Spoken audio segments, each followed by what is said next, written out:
Hello，各位好。嗱，每年嘅農曆6月初6咧都叫做天放節。咁咩係天放節咧？就相傳玉皇大帝咧喺呢一日咧就會下凡視察民情，睇下大家有咩需要幫手嘅。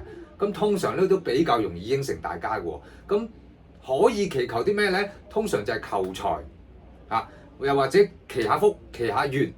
咁而適逢2026咧同一日啦，咁係天赦日。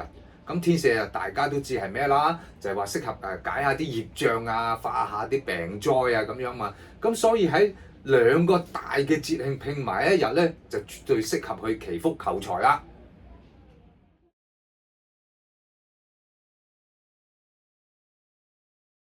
而天放節當日咧，亦都有啲民間習俗可以做嘅喎，就係話將你嗰啲好耐都冇用嗰啲棉被啊、衣物啊、鞋啊嗰啲攞出嚟曬。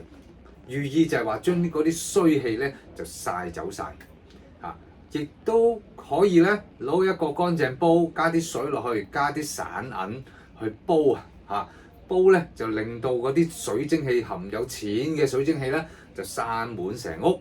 咁好啦，煲完之後咧，咁就啲散銀唔使抌嘅，咁就可以捐咗出去，又或者擺喺你嗰個財箱嗰度，咁對你嘅財運咧都係非常之有幫助㗎。